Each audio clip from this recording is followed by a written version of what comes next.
मी तात्याराव विनायक दामोदर सावरकर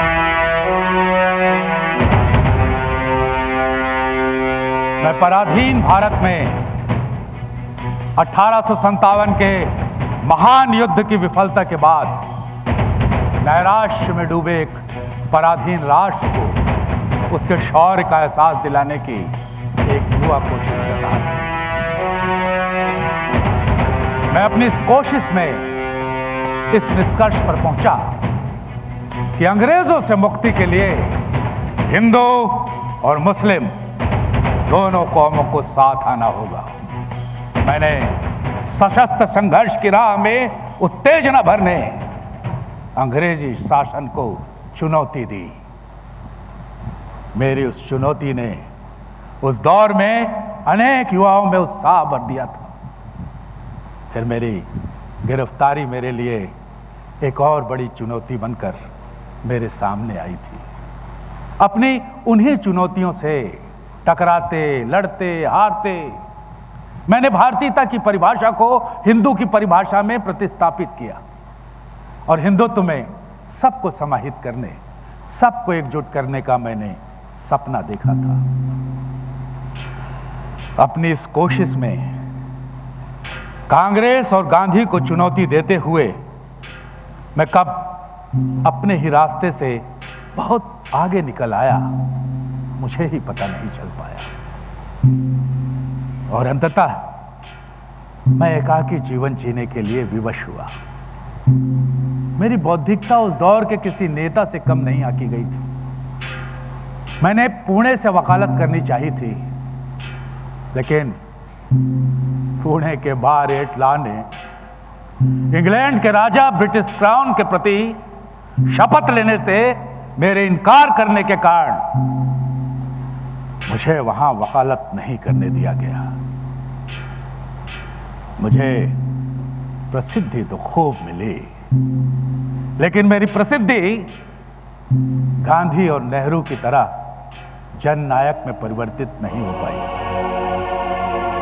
ना मैं सुभाष की तरह समझौताहीन योद्धा बन पाया और ना अम्बेडकर की तरह अद्वितीय सामाजिक नीति निर्धारक बन सका। मैंने एक जीवन में कई जीवन जिए हैं और अक्सर अपने मिशन में असफल ही रहा हूं।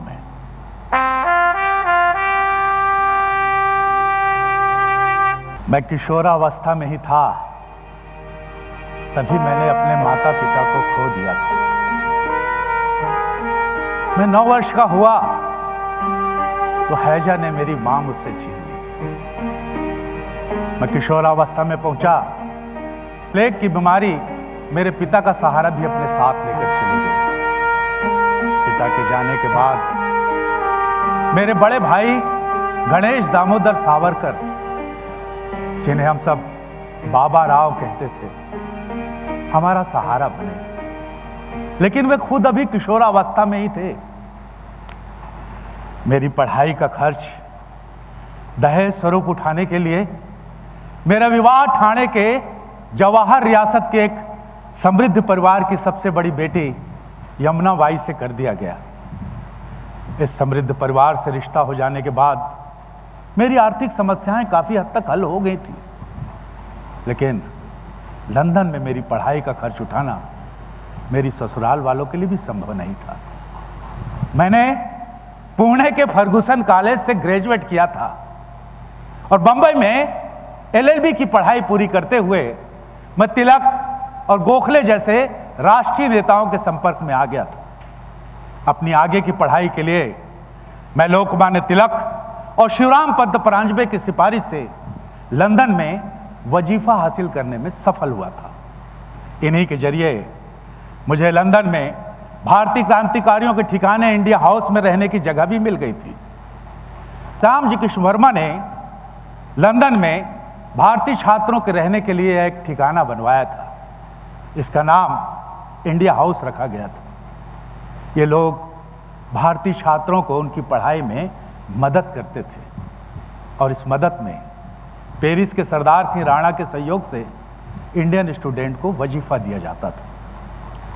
ये वजीफा मेरे लंदन पहुंचने का इकलौता जरिया साबित हुआ था और लंदन में मेरी आगे की ज़रूरतों को पूरा करने के लिए मेरी ससुराल वालों ने मुझे आश्वासन दिया था।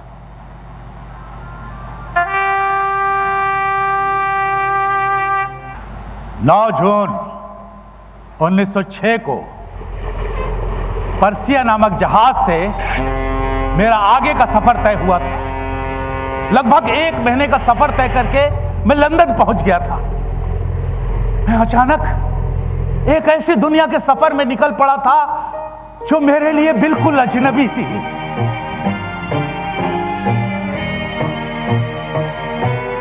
इस अनजान शहर में अब मेरा ठिकाना इंडिया हाउस था। उस समय लंदन का इंडिया हाउस क्रांतिकारी गतिविधियों का सेंटर हुआ करता था।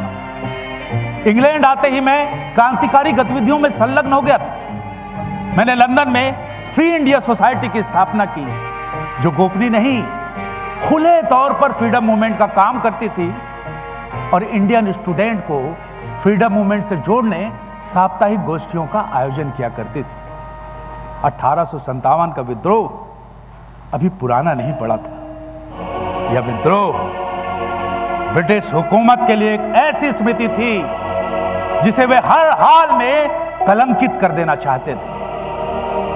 मैंने ब्रिटिश हुकूमत की दुखती रग 1857 की सशस्त्र क्रांति को एक चुनौती की तरह लिया और लंदन में उपलब्ध कागजात के सहारे इसे भारत का प्रथम स्वाधीनता संग्राम कहना आरंभ कर दिया।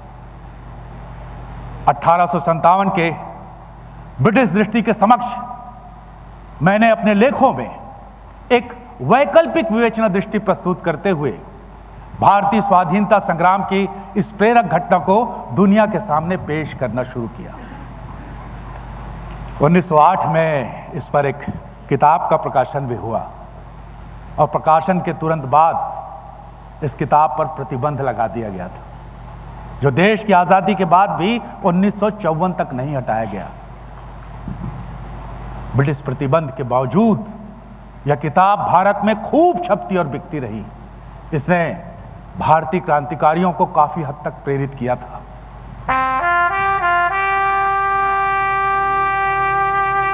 इंग्लैंड में रहते हुए मैं अच्छी तरह समझ चुका था कि भारत में अंग्रेजी राज की सफलता भारतीय जनता के धार्मिक और सामाजिक बंटवारे पर टिकी हुई है। भारत की स्वतंत्रता हिंदुओं और मुसलमानों के एकताबद्ध संघर्ष से ही संभव हो सकती है। फ्री इंडिया सोसाइटी का मंच लंदन में पढ़ रहे भारतीय युवाओं के बीच मेरे यहां पहुंचने के बाद से खासा लोकप्रिय और सक्रिय हो चुका था। राजनीतिक प्रचार और विचार गोष्ठियों के माध्यम से हम लोग लंदन में पढ़ रहे भारतीय युवाओं को भारत की आजादी के आंदोलन से जोड़ने का प्रयास कर रहे थे और हम इस मंच से अनेक युवा क्रांतिकारियों को प्रभावित करने में सफल होते जा रहे थे। हमारी इस सोसाइटी की चर्चा ब्रिटिश हुकूमत के कानों तक पहुंचने लगी थी। ब्रिटिश हुकूमत ने 1857 की अपनी विजय का उत्सव मनाने का ऐलान कर दिया और 1 मई 1907 को लंदन में थैंक्स गिविंग डे मनाया गया, जिसका जवाब देने फ्री इंडिया सोसाइटी ने 10 मई 1907 को 1857 की स्वर्ण जयंती मनाने का निश्चय किया और इस दिन हम लोगों ने यह उत्सव लंदन में बड़े जोश के साथ मनाया। इसकी अध्यक्षता करने पेरिस से सरदार सिंह राणा खास तौर से लंदन आए हुए थे। इस आयोजन के बाद श्यामजी कृष्ण वर्मा, मैं और इंडिया हाउस ब्रिटिश हुकूमत की निगाह में आ गए थे। इसी दौरान मेरी पहली मुलाकात मोहनदास गांधी से हुई थी। वे दक्षिण अफ्रीका में रह रहे भारतीय समुदाय के लोगों के बढ़ती हुई मुसीबतों से राहत की उम्मीद लेकर अंग्रेजी हुकूमत से बातचीत करने के लिए लंदन आए हुए थे।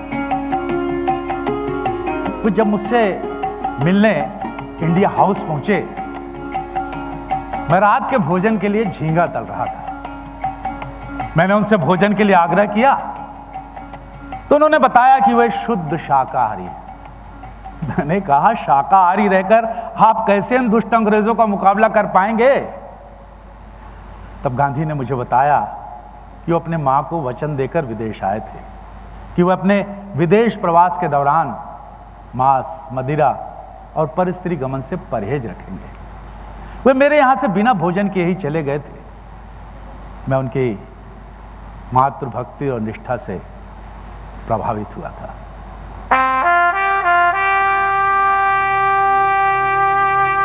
10 मई 1908 को मैंने दूसरे वर्ष फिर से क्रांति दिवस का आयोजन किया और 1857 के हुतात्माओं की याद में जो पर्चे मैंने लंदन में बांटे थे, उसकी धमक इस बार ब्रिटिश पुलिस तक ही नहीं, भारत तक पहुंच गई थी। ये पर्चे जब भारत पहुंचे तो ब्रिटिश हुकूमत ने इस पर तुरंत रोक लगा दिया, लेकिन 1857 की स्वर्ण जयंती मनाने इन पर्चों का वितरण भारत में लंबे समय तक चलता रहा। 1857 के प्रथम स्वाधीनता संग्राम पर प्रतिबंध होने के बावजूद अभी तक ब्रिटिश प्रशासन ने किसी को गिरफ्तार नहीं किया था। तब मदन मोहन मालवीय ने संयुक्त प्रांत के प्रमुख J.W. होस को इस पर्चे की एक कॉपी भेजकर आवश्यक कदम उठाने की मांग की ताकि अंग्रेजों के विरुद्ध ऐसे जहरीले पर्चों के वितरण पर रोक लगाई जा सके। मैं ब्रिटिश इंटेलिजेंस अधिकारियों के निगाह बहते हो अपनी किशोरा अवस्था में भारत में रहते हुए आ गया था। फिर इंडियन सोशलिस्ट के प्रकाशन, इंडियन होम रूल सोसाइटी की स्थापना और इंडिया हाउस में लगातार चलने वाली हमारी गतिविधियों के चलते श्याम जी कृष्ण वर्मा और मुझ पर तो ब्रिटिश हुकूमत की निगाहें पहले से ही लगी रहती थी। हमारी गतिविधियों पर निगरानी के लिए उस समय इंडिया हाउस के बाहर स्कॉटलैंड यार्ड का एक डिटेक्टिव नियमित रूप से मौजूद रहता था। मेरी दूसरी मुलाकात मोहनदास गांधी से इंडिया हाउस में ही 1909 में दशहरा के अवसर पर हुई थी। उस दिन लंदन में पढ़ रहे भारतीय युवाओं ने एक भोज का आयोजन किया था और उस भोज में मोहनदास गांधी को भी बुलाया गया था। गांधी ने अपनी ओर से शर्त रखी थी कि भोजन शाकाहारी होना चाहिए और उस अवसर पर कोई राजनीतिक बातचीत नहीं हुई। देखा जाए तो इस आयोजन पर सीधे तौर पर कोई राजनीतिक बातचीत नहीं हुई, लेकिन जब गांधी को बोलने के लिए कहा गया तो गांधी ने राम राज पर चर्चा शुरू कर दी। मेरा दृष्टिकोण उनके दृष्टिकोण से बिल्कुल अलग था। गांधी भारत की आजादी के लिए राम का आदर्श प्रस्तुत करने पर जोर दे रहे थे और राम का निस्वार्थ और मर्यादित चरित्र मानव कल्याण के लिए कितना जरूरी है हमें विस्तार से समझा रहे थे। रावण के अधीन रहते हुए सीता जी के अद्भुत संयम और त्याग की चर्चा कर रहे थे और लक्ष्मण के भ्रातृत्व प्रेम और त्याग के आदर्श को हमारे सामने रखकर भक्तिभाव, संयम और त्याग के आदर्श पर चलकर अंग्रेजों से भारत की आजादी हासिल करने की हम लोगों को सलाह देने लगे। उनके बोलने के बाद उनकी सोच से बिल्कुल विपरीत विचार प्रस्तुत करते हुए मैंने कहा, राम राज्य की स्थापना के लिए रावण का वध जरूरी है। बिना रावण वध के राम राज्य की स्थापना कैसे संभव हो सकती है? हमें अत्याचारी अंग्रेजों के संहार के लिए देवी दुर्गा के संहारक रूप को नहीं भूलना चाहिए। मैं आदि शक्ति देवी दुर्गा की तरह बुराइयों का अंत करने का हिमायती था।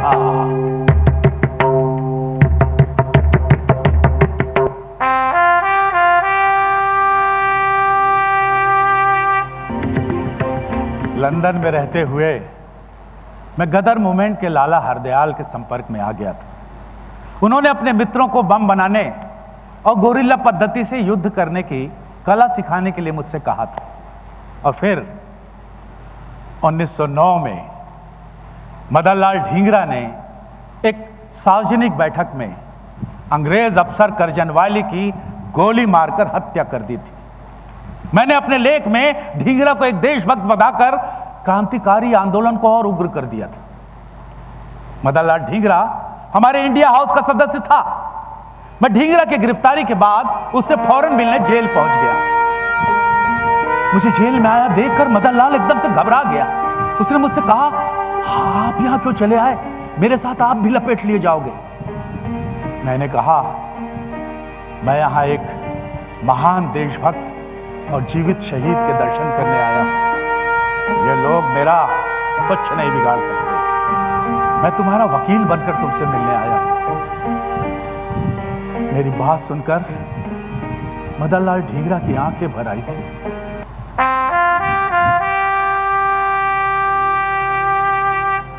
भारत में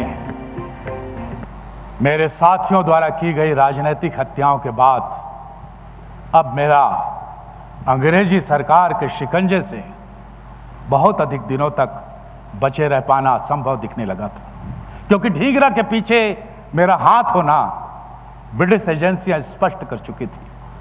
करजनवाली की हत्या के बाद इंडिया हाउस तुरंत बंद करवा दिया गया था। इंडिया हाउस में रहने वाले हमारे साथियों में से 3 अंग्रेजी सरकार के खबरी निकले थे, जिनके कारण मेरी सारी योजनाएं फेल होती रही। मेरे सारे विश्वसनीय साथी गिरफ्तार होते चले गए। जिस चंगेज राव की मार्फत मैंने भारत पिस्तौलें भिजवाई थी, वह भी पकड़ा गया था। इसके साथ ही मेरी गिरफ्तारी का खतरा और भी ज्यादा बढ़ता चला गया। इंडिया हाउस में रहने वाले हमारे साथी कोरेगांवकर ने अपनी गवाही में बता दिया था कि मैंने इंडिया हाउस के अपने कुछ साथियों को बम बनाना सीखने पेरिस भेजा था। मैं तो अपने कुछ साथियों को मिलिट्री ट्रेनिंग के लिए बेल्जियम, स्विट्जरलैंड और जर्मनी भी भेजना चाहता था, लेकिन उस समय यह कर पाना मेरे लिए संभव नहीं हो सका। तब मैंने कुछ पिस्तौलें और बम भारत भेजने का फैसला कर लिया था। इन्हीं में से एक पिस्तौल से 21 दिसंबर 1909 में 17 वर्षीय अनंत लक्ष्मण कन्हारे ने मेरे बड़े भाई गणेश दामोदर सावरकर की गिरफ्तारी से आक्रोशित होकर नासिक के अत्याचारी कलेक्टर जैक्सन की गोली मारकर हत्या कर दी थी। और अपनी गिरफ्तारी के बाद कन्हारे ने पुलिस के दबाव में मेरा और मेरे परिवार का नाम पूछताछ में ले दिया। इसी साल मेरे छोटे भाई को भी एक षड्यंत्र केस में गिरफ्तार किया गया था। मैं अपनी गिरफ्तारी से बचने के लिए इंडिया हाउस के अपने कुछ साथियों के साथ जनवरी 1910 में पेरिस चला आया था। मेरे द्वारा भारत भेजे गए अस्त्र शस्त्रों ने अभी अपना कमाल दिखाना शुरू ही किया था, लेकिन अपनों की गद्दारी ने मेरी सारी योजनाओं का गुड़ गोबर करके रख दिया था। मेरे सहोदर सगे सब एक के बाद एक पकड़े गए थे। मेरा आता पता मालूम करने उन पर रोज अत्याचार हो रहे थे। भारत से रोज समाचार मुझे पेरिस में मिलते रहते थे। मैं इन समाचारों से काफी बेचैन रहने लगा था।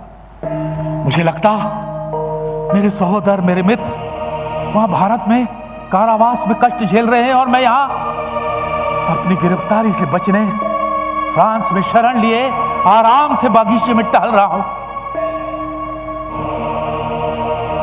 किसी क्रांतिकारी का ऐसा जीना भी क्या कोई जीना था? हरदयाल मुझे समझाते रहते थे, तुम नेता हो, आंदोलन की आत्मा, लेकिन मुझे यह ठीक नहीं लग रहा था। मैं उनसे कहता, मैं अभी नेता हूं या नहीं यह तो सिद्ध भी नहीं हो पाया, लेकिन वहां भारत में हमारे लोग जो यातनाएं झेल रहे हैं, मैं भी वहां जाकर उनके साथ यातनाएं सहूं, तब मुझे कुछ चैन मिले, या वहां जाकर अंग्रेजों से बदला लूं, तब मुझे कुछ सुकून मिले। मैंने ठान लिया और सबके मना करने के बावजूद मैं इंग्लैंड चला आया था। इधर भारत में मेरे द्वारा दिए गए कुछ भाषणों को आधार बनाकर बंबई प्रांत द्वारा मेरी गिरफ्तारी के लिए FOA एक्ट के तहत मेरे नाम गिरफ्तारी वारंट जारी कर दिया गया और पेरिस से लौटते ही मुझे 13 मार्च 1910 में लंदन में गिरफ्तार कर लिया गया। मैं आपको स्पष्ट कर दूं कि FOA फ्यूजिटिव ऑफेंडर्स एक्ट यानी भगोड़ा अपराधी अधिनियम भारत से फरार लोगों के लिए बनाया गया था और मैं भारत से फरार नहीं हुआ था। इस केस में और भी काफी झोल थे, लेकिन इस बार ब्रिटिश हुकूमत ने मुझे किसी भी कीमत पर गिरफ्तार करने का निश्चय कर लिया था, इसलिए इस एक्ट को जोड़ तोड़ करके मुझ पर लागू कर दिया गया। देखा जाए तो अभी तक मैंने स्वयं किसी हिंसक कार्रवाई को अपने हाथ से अंजाम नहीं दिया था। कन्हारे तो मेरे लंदन आने के बहुत बाद में सक्रिय हुआ था। मदन लाल ढींगरा मामले में भी पर्याप्त शक होने के बावजूद सबूतों के अभाव में मुझे गिरफ्तार नहीं किया जा सकता था, यह मैं जानता था। ब्रिटेन में कानून काफी उदार थे, वहीं भारत में कुछ ऐसे कानून बनाए गए थे जिनमें आसानी से किसी पर भी राजद्रोह का मुकदमा चलाकर सजा दी जा सकती है। मेरी गिरफ्तारी के समय भारतीय कांग्रेस का अध्यक्ष विलियम वेडरबर्न था, जो एक ब्रिटिश सिविल सेवा का अधिकारी था। उसका बड़ा भाई जॉन 1857 के विद्रोह में मारा गया था और मैंने 1857 की सशस्त्र क्रांति को भारत का प्रथम स्वाधीनता संग्राम सिद्ध कर अंग्रेजों की हताशा को और बढ़ा दिया था। मेरे जिन भाषणों के लिए भारत में मेरे खिलाफ गिरफ्तारी वारंट जारी किया गया था, वो सब मैंने भारत में रहते हुए कई वर्ष पहले दिए थे और इंटेलिजेंस को पता होने के बावजूद ना तो मुझे कभी भारत में गिरफ्तार किया गया था और न मेरे लंदन आने पर ब्रिटिश हुकूमत ने किसी तरह की कोई अड़चन डाली थी। ऐसे में मुझे भारत से फरार कहना कतई न्यायसंगत तो नहीं था।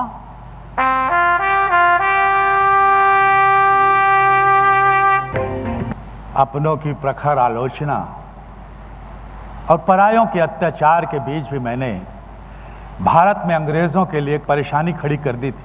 क्रांतिकारी आंदोलनों की विफलता के सबसे बड़ी वजह पकड़े जाने पर हमारे लोगों द्वारा पुलिस की चालाकियों और दबाव के आगे टूटकर गवाही देना भी रहा।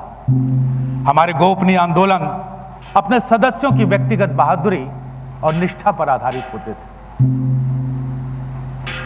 बहुत से भावुक युवक उत्साह में हमसे जुड़ जाते थे और अपनी गिरफ्तारी के बाद पुलिस की चालाकियों और डर में टूटकर हमारा सारा राज उगल देते थे।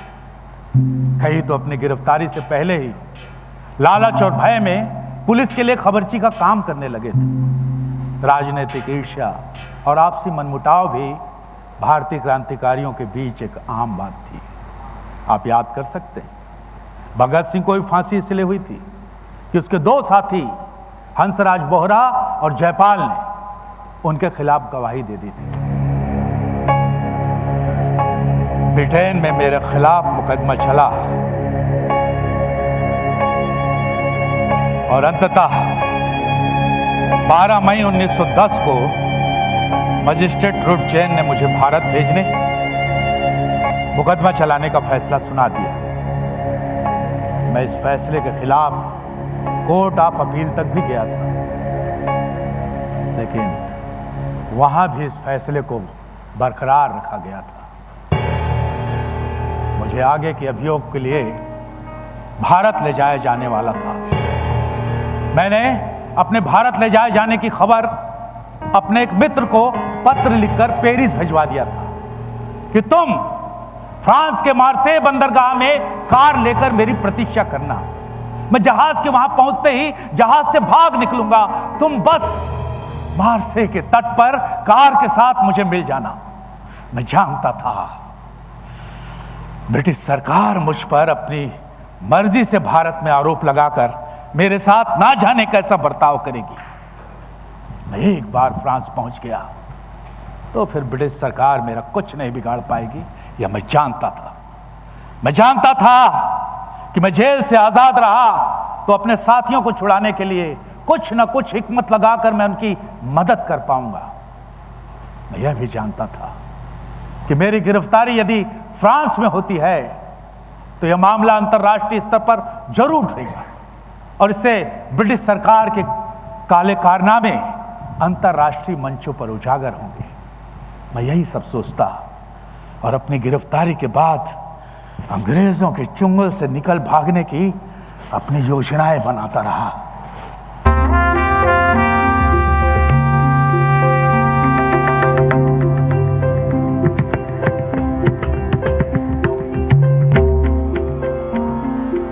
मुझे 1 जुलाई 1910 को SS मौर्य नामक जहाज से भारत रवाना कर दिया गया। मुझे जहाज में कैद करके ले जाया जा रहा था।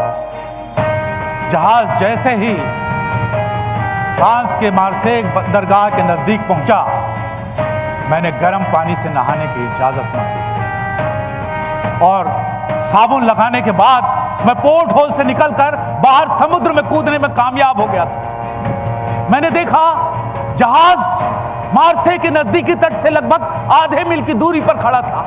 मैं तैरकर तट पर पहुंचने की कोशिश करने लगा। मैंने तैरते हुए पीछे पलटकर देखा, जहाज से मुझे पहचान लिया गया था और अब एक छोटी नौका जहाज से नीचे उतारी जा रही थी। मैं अच्छा तैराक था और नौका के मेरे पास पहुंचने से पहले ही मैं तट पर पहुंच गया था, लेकिन बुरी तरह से थक गया था।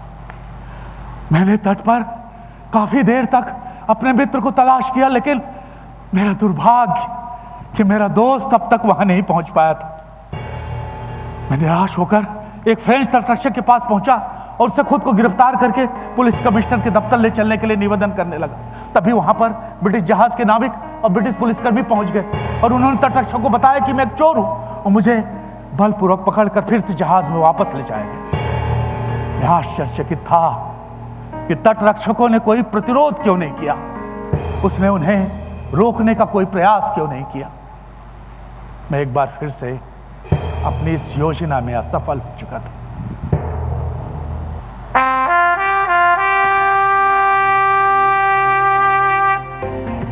मुझे भारत ले जा रहा जहाज जब यमन पहुंचा तो भारतीय पुलिस का एक दल मुझे आगे ले जाने के लिए वहां पहले से मौजूद था। मुझे भारत में यमन पुलिस के हवाले कर दिया गया और फिर SS सस्ती नामक बोट से मुझे 22 जुलाई 1910 को बंबई के तट पर उतारा गया। भारत में मेरा पहला पड़ाव यरवड़ा जेल था। मेरे मुकदमे के लिए एक विशेष ट्रिब्यूनल बनाया गया था।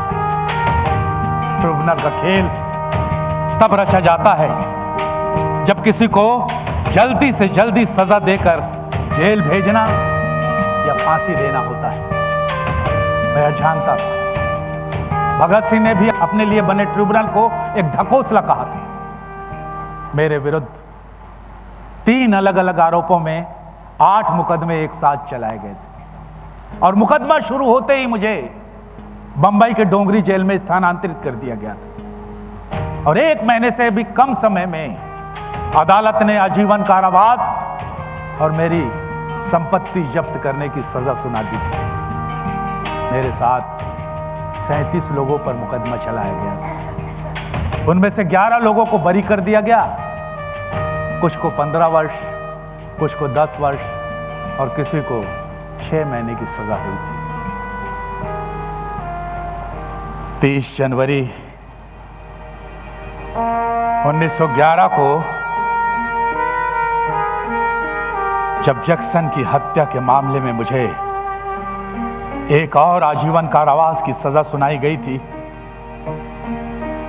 तब मेरी उम्र 28 बरस थी और ये दोनों आजीवन कारावास की सजाएं एक साथ नहीं, अलग अलग चलनी थी।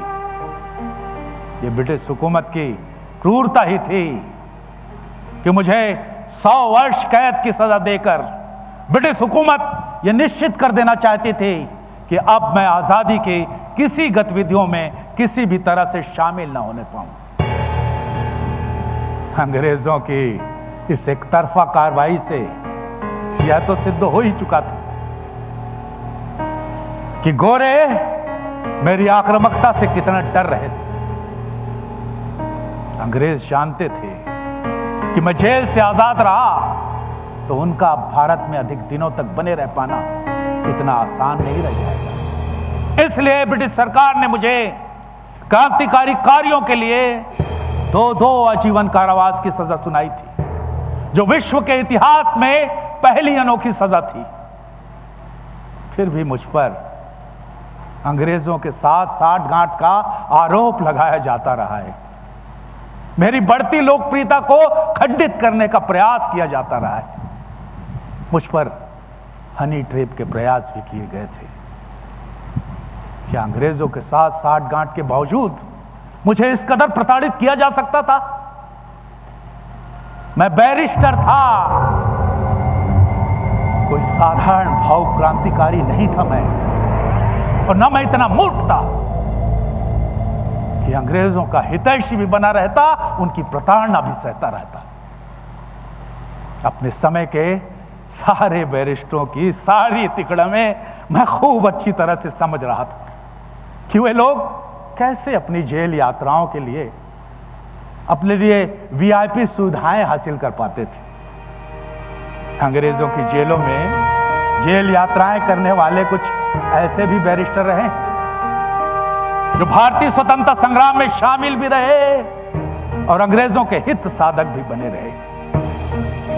ऐसे ही बैरिस्टरों को अंग्रेजी हुकूमत अपनी जेलों में सुविधाजनक जेल यात्राओं के सुख उपलब्ध कराती थी और वहीं सशस्त्र क्रांतिकारियों को इन्हीं जेलों में सश्रम कैद के साथ कठोर यातनाएं दी जाती थी।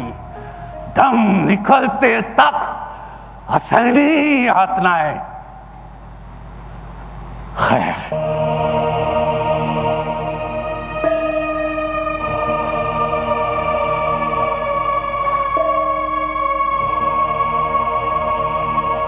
मुझे अंडमान भेजने से पहले भायखोला और फिर ठाणे जेल में स्थानांतरित किया जाता रहा ताकि जेल के कैदियों के बीच मैं अपना प्रभाव न जमा सकूं। फिर वह दिन भी आ गया जब मुझे अंडमान काला पानी की सजा के लिए बंबई से रवाना कर दिया गया। बंबई से मद्रास तक मुझे ट्रेन से ले जाया गया था। रास्ते के सभी स्टेशनों के बाहर भीतर मेरी एक झलक पाने के लिए ट्रेन के ट्रैक के दोनों ओर स्थानीय लोगों का जनसैलाब उमड़ पड़ता था। लेकिन किसी भी स्टेशन के आने से पहले ही मेरे कंपार्टमेंट के सारे खिड़की दरवाजे अच्छी तरह से बंद कर दिए जाते थे ताकि किसी को मेरी एक झलक भी न मिलने पाए। 27 जून 1911 को महाराजा नामक जहाज से मेरा अंडमान का सफर तय हुआ था और 4 जुलाई 1911 को मैं अंडमान पहुंच गया था।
अब मेरा नया ठिकाना अंडमान की एक कुख्यात और भयावह जेल थी, जिसे लोग काला पानी के नाम से जानते थे।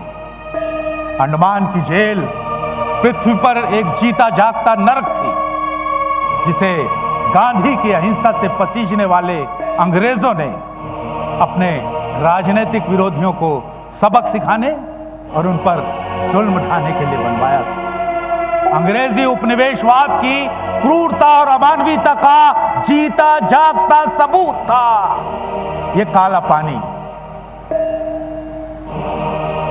अपने देश में लोकतंत्र और उदारता का दम भरने वाली गोरी व्यवस्था अपने उपनिवेशों में कितनी अलोकतांत्रिक और बर्बर और नीच हो सकती है। अंडमान सेलुलर जेल का प्रशासन उसका सबसे भयावह उदाहरण था।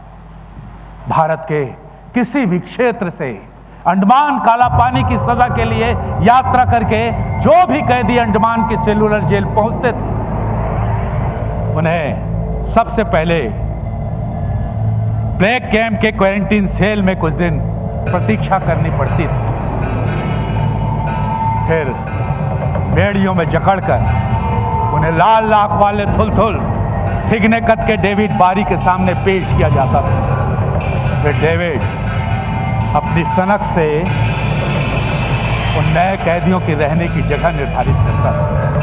डेविड हर नए कैदी की सजा उसकी शारीरिक बनावट और अपनी सनक से तय करता था कि कौन कैदी कहां रहेगा और उससे क्या श्रम करवाया जाएगा।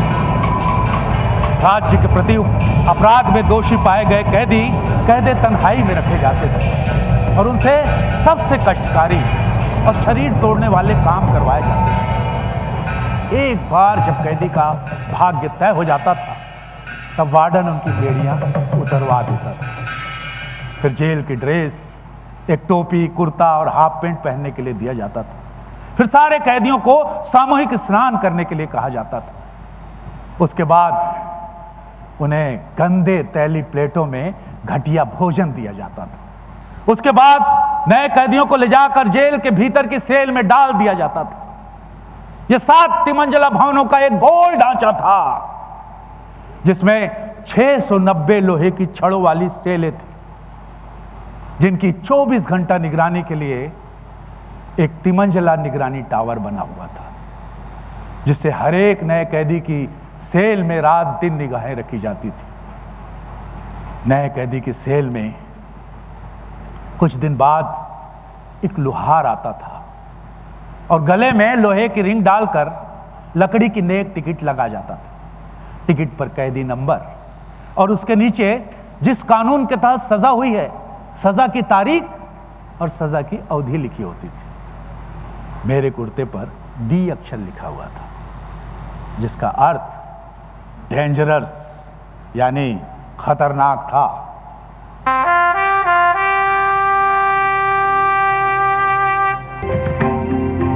मार पीट, गाली गलौज, अमानुषिक श्रम और 24 घंटे की पहरेदारी वाला रौरो नर्क था यह कारावास। अंडमान ब्रिटिश हुकूमत के खिलाफत करने वालों की सजा का सबसे भयावह, सबसे अतिरेक कष्टदायी जेल थी। यहां की जेल में नारियल की जटाओं से रस्सियां बटने से लेकर कोल्हू पेरने तक का काम और लगातार अपमान कैदियों को सहना पड़ता था। अंग्रेजी सरकार क्रांतिकारियों को मनोबल तोड़ देना चाहती थी। जो भी अंग्रेजों की सत्ता को उखाड़ फेंकना चाहते थे, उनके ऊपर उतना ही शारीरिक और मनोवैज्ञानिक अत्याचार यहां किया जाता था। इसलिए भारत में सुदूर निर्जन क्षेत्र में भारतीय क्रांतिकारियों पर अपने अत्याचार के लिए अंग्रेजों ने यह जगह चुनी थी। यहां की जेल में बाहर का कोई भी व्यक्ति मिलने जुलने नहीं पहुंच सकता था।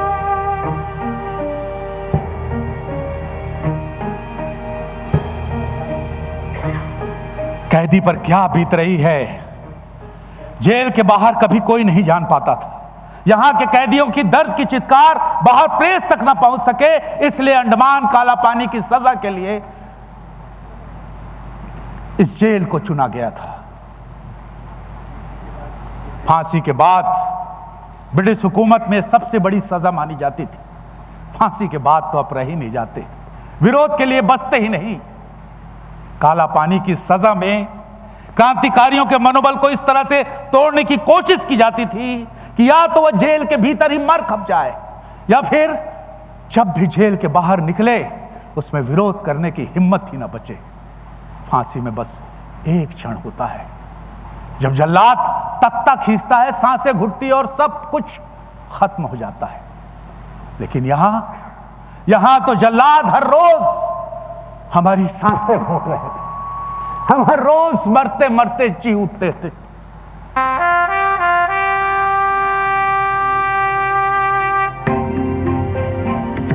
मैं राजनीतिक कैदी था, मुझे कैदे तन्हाई में एकाकी रखा गया था। यह कोठरी मेरे भविष्य के अतल अंधकार से भरी हुई थी। अंडमान निकोबार की कोठरी नंबर 52 मेरी याद में एक सिहरन की तरह मेरे जीवन के साथ वाबस्ता है। इस कोठरी में मुझे 1911 से लेकर 1920 तक जमकर यातनाएं दी गई। मुझे कोल्हू चलाने की सजा मिली। सूखे नारियल से तेल निकालना कितना कठिन हो सकता है, उसकी कल्पना करना भी आपके लिए संभव नहीं होगा। लेकिन मैं जब कोल्हू चलाता और मेरा धैर्य जवाब देने लगता था, तो मैं स्वयं को इस बात से संतोष देता था कि तेल की प्रत्येक बूंद जो कोल्हू के नीचे बर्तन में गिर रही है, वो संपूर्ण देश में भड़क रही आजादी की पावन अग्नि को जलाए रखने में सहायता करेगी। मुझे जानबूझकर ऐसी काल कोठरी में रखा गया था जिसके सामने भारतीय स्वतंत्रता संग्राम सेनानियों को फांसी दी जाती थी, ताकि मेरा मनोबल टूट जाए। मेरी कोठरी फांसी गृह के ठीक सामने थी और सेलवर जेल में हर साल 4 से 5 लोगों को फांसी दी जाती थी, और मुझको इन फांसियों की पूरी प्रक्रिया देखने के लिए पाबंद किया जाता था। फांसी देखने के बाद ऐसा प्रतीत होता था जैसे मेरी संपूर्ण शक्ति निचुड़ती जा रही। फांसी दिखाकर मुझे हवालात में बंद करके जब हवलदार चला जाता था, तब मैं निढाल होकर भूमि पर लेट जाता था।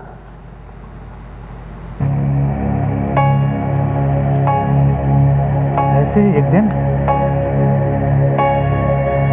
मैं फांसी की प्रक्रिया देखकर अपनी सेल में वापस लौटा था। मैंने देखा मेरी सेल के ऊपर, जहां आजाद कबूतरी ने अपना घोंसला बनाया था, जहां उसके बच्चे रहते थे और अक्सर शोर मचाया करते थे, आज उनका शोर सामान्य दिनों से कुछ अलग लग रहा था। ये बच्चे आज मुझे अकेलेपन के दुखी स्वर में आक्रोश व्यक्त करते से लग रहे। उनकी पुकार में एक तड़प थी। तभी मुझे याद आया, अरे हां, इनकी मां सवेरे एक दुष्ट अंग्रेज अफसर के बंदूक का शिकार बन गई थी। बच्चे हमेशा की तरह आज भी मां के लौटने का इंतजार कर रहे थे कि मां चोंच में दाना लेकर अब आएगी, तब आएगी।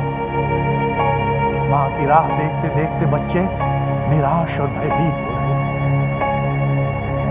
मां के वियोग की वेदना से फड़फड़ाते हुए बच्चे अपना आक्रोश व्यक्त कर रहे थे।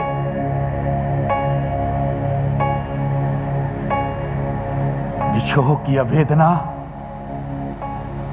मेरे दुख को और ज्यादा करुण और ज्यादा दारुण बना रही थी।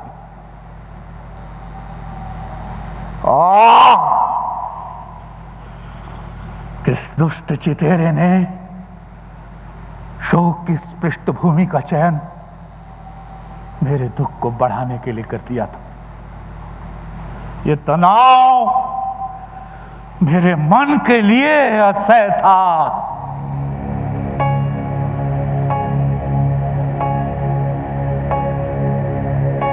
मेरा परिवार भी तो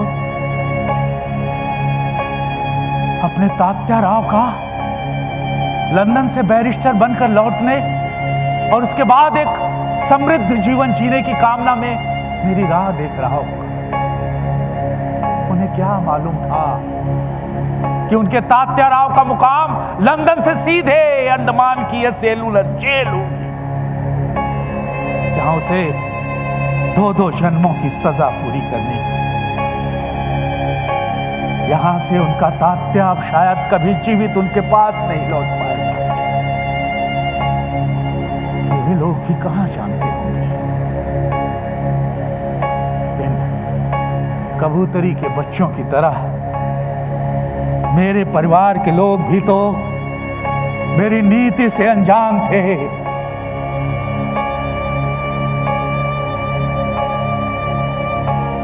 कबूतरी के बच्चों की व्यथा से मेरा मन बहुत व्यथित रहने लगा था। मेरे बैरिस्टर दिमाग में एक बार फिर अंग्रेजों को भरमाने की योजना आहिस्ता आहिस्ता आकार लेने लगी थी। मैं कैद से अपनी मुक्ति के नए रास्ते तलाशने और जेल से निकलने के नए विकल्पों और उपायों पर विचार करने लगा था। कानूनी रूप से हम राजनैतिक बंदियों के सामने दया याचिका ही एकमात्र कारावास की सजा से छूट का रास्ता बचता था, लेकिन इन दुष्ट अंग्रेजों के सामने दया की झोली फैलाने से बेहतर मौत को गले लगाना था। लेकिन मौत की सजा तो मुझे मिली नहीं थी। वे यहां मुझे रोज मारने के लिए जीवित रखे हुए थे।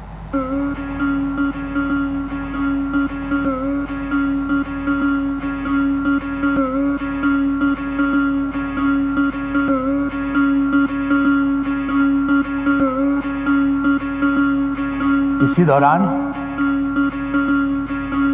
जेल में मुझे गांधी का सुझाव पत्र मिला। गांधी ने दया याचिका के संबंध में कुछ सुझाव लिखकर मुझे भेजे थे कि मैं एक राजनैतिक कैदी था और मैं कोई साधारण अपराधी तो था नहीं, और मैं पेशे से बैरिस्टर भी था। इसलिए मैं यह अच्छी तरह जानता था कि बिना दया याचिका हम राजनैतिक बंदियों का जीवन इस नर्क में एड़ियां रगड़ते तबाह हो जाएगा। मेरी शिक्षा, मेरा ज्ञान इन काल कोठरियों की भेंट चढ़ जाएगा। मैं अपना सारा ज्ञान, सारी अकल देश की आजादी पर खर्च करना चाहता था। अपना जीवन इन काल कोठरी में जाया करने से मेरे ज्ञान का, मेरी शिक्षा का क्या फायदा होगा। ये सब मैं गांधी का पत्र मिलने के पहले ही सोच चुका था।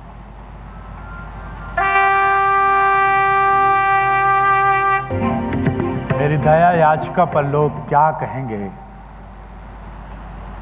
मैं इस बात पर गांधी का पत्र मिलने के बाद से लगातार विचार कर रहा था।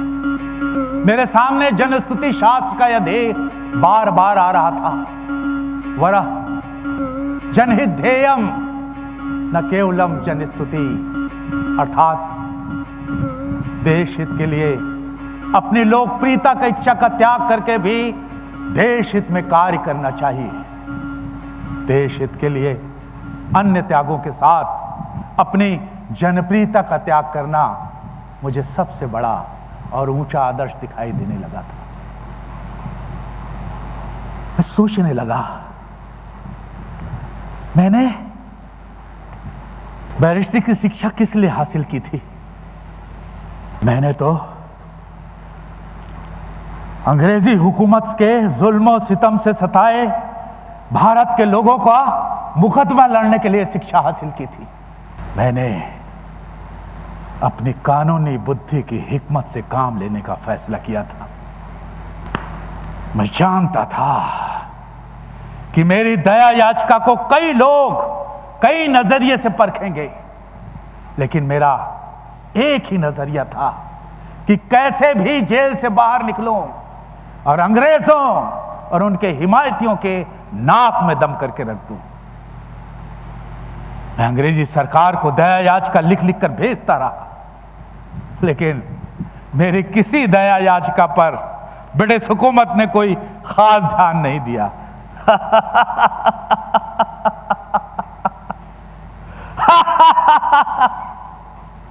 मुझसे भयभीत विलायती सरकार सपने में भी कैसे सोच सकती थी कि सावरकर भी कभी उनसे माफी मांग सकता है। मेरी अपील का इतना तो असर होता था कि मेरी हर अपील के बाद कुछ लोग रिहा कर दिए जाते थे। मैं यह तो समझ चुका था कि गोरे मेरी रिहाई से खौफ खाते, याचिका लिखते और जेल की यातना सहते कैद में मुझे 9-10 बरस बीत चुके थे और मैं अंग्रेजी सरकार को भरमाने में काफी हद तक कामयाब भी रहा था। मेरी रिहाई तो नहीं हुई, लेकिन जेल में मुझे कुछ सहूलियतें जरूर मिलने लगी थी।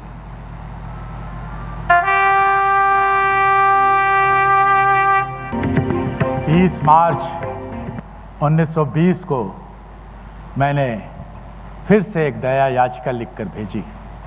मेरी इस दया याचिका पर ब्रिटिश हुकूमत की तरफ से मेरे विचारों की असलियत की टोह लेने तात्कालिक गृह मंत्री कैडाक मुझसे मिलने के लिए अंडमान आया था और अंडमान से लौटकर उसने ब्रिटिश हुकूमत को अपनी रिपोर्ट दी कि सावरकर की याचिका दया के लिए थी। यह स्पष्ट रूप से नहीं कहा जा सकता कि उसने कोई खेद या पछतावा प्रकट किया है। भारत की आजादी के लिए मेरे जैसे ना जाने कितने मृत्युंजयी क्रांतिकारी अपने आत्मबल की परीक्षा देते हुए नरक से भी बदतर यातनाएं यहां झेल रहे थे। कितने लोग शहीद हो गए, कितने लोग सजा काटकर फिर से बाहर आए और आजादी के आंदोलन में शामिल हो गए। सशस्त्र क्रांतिकारियों के बलिदान को अहिंसा से अंग्रेजों के पसीजने की बात फैलाकर नष्ट कर दिया गया। क्या यह दुष्ट अंग्रेजों को महिमा मंडित करने का एक धूर्त उद्यम नहीं था?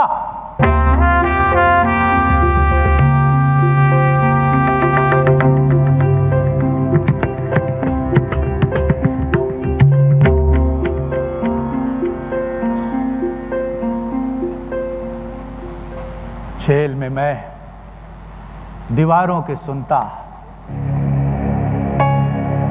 दीवारों को अपने सुनाता, दीवारों से बातें करता रहा। दीवारों के अलावा मेरी यहां सुनने वाला था भी कौन? इन 10 वर्षों में मैंने जेल की दीवारों को ही कागज समझ लिया और अपने नाखूनों से, कोयले से, पत्थरों और कील से मैंने जेल की दीवारों पर हजारों कविताएं लिखी थी और इन्हें रोज पढ़ पढ़कर याद भी करता रहा था कि कहीं वे नष्ट ना हो जाए। जब मैं बंबई प्रांत के जेल से 1924 में बाहर आया, तब मेरी पत्नी मुझे लेने आई थी।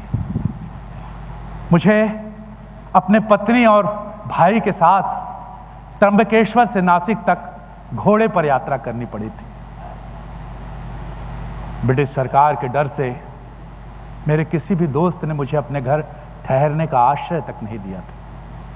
मैंने बरसात की कई रातें नासिक के एक मंदिर में बिताई थी। जब मैं रत्नगिरी रहने लगा था, तब गांधी से मेरी अंतिम मुलाकात हुई थी।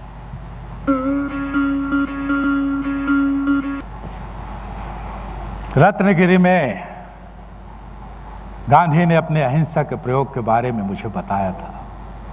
मैंने गांधी से साफ कहा था कि देश के साथ यह प्रयोग करने की छूट आपको बहुत दिनों तक नहीं दी जा सकती, क्योंकि आप जो भी प्रयोग कर रहे हैं उसकी कीमत राष्ट्र को चुकानी पड़ेगी। हरिजनों को मंदिरों में प्रवेश के अलावा मेरे और गांधी के बीच सहमति का कोई ठोस आधार नहीं बन पाया था। मुझे लगता है देश के बंटवारे के बाद भी कांग्रेस के नेता मेरी बात ठीक से समझ नहीं पा रहे थे। मुझे लगता है यदि समझ लेते तो देश के बंटवारे के बाद जो है नासूर जस का तस इस देश की छाती में रह गया है, उसी वक्त निकल गया होता। मैंने 15 अगस्त 1943 को नागपुर में स्पष्ट कहा था कि मेरा श्री जिन्ना के द्विराष्ट्र सिद्धांत से कोई विरोध नहीं है। हम हिंदू अपने आप में एक राष्ट्र हैं और यह एक ऐतिहासिक तथ्य है कि हिंदू और मुस्लिम दो अलग अलग राष्ट्र हैं। हिंदुओं ने सबको रहने की जगह दी है, लेकिन लोगों ने केवल हिंदुओं की जगह हथियाने का षड्यंत्र किया है। देश के बंटवारे के बाद हिंदुत्व को समझकर जो भी इस देश में रहेंगे वही अब हिंदू हैं। भाइयों के बंटवारे के बाद सारे भाई अपनी जगहों में जाकर रहते हैं। धर्म के नाम से बटे इस देश में एक बार धर्म के आधार पर पूरी तौर पर अदला बदली हो जाती तो आज देश आज सुकून में होता, या जो यहां रहना चाहते थे वो हिंदुत्व में विश्वास करने वाले लोग होते, तभी इस देश में पूर्ण शांति बनी रह सकती थी। लेकिन ऐसा हो ना सका, क्योंकि अंग्रेज इस देश में समस्याएं छोड़कर जाना चाहते थे और कांग्रेस सारी समस्याएं स्वीकार करने राजी होती चली गई।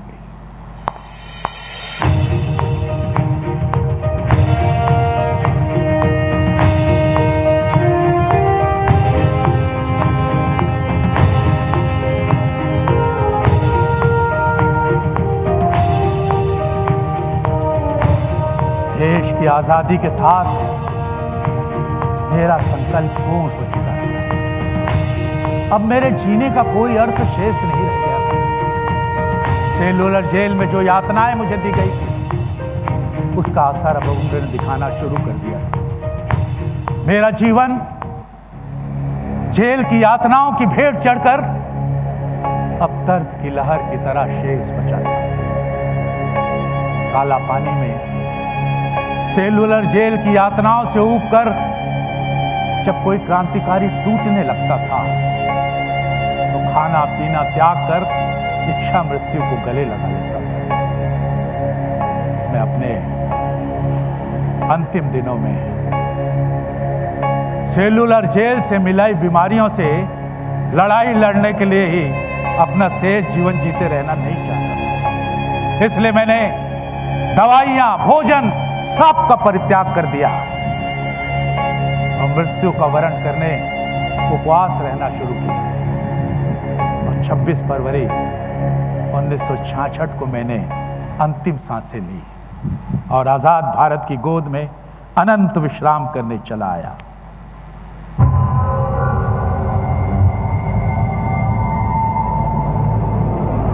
काल स्वयं मुझसे डरा है, मैं काल से कभी डरा नहीं। काले पानी का काल कूट पीकर काल से कराल स्तंभों को झकझोर कर मैं बार बार लौट आया और फिर भी जीवित। हारी मृत्यु है, हारा मैं नहीं, हारा मैं नहीं।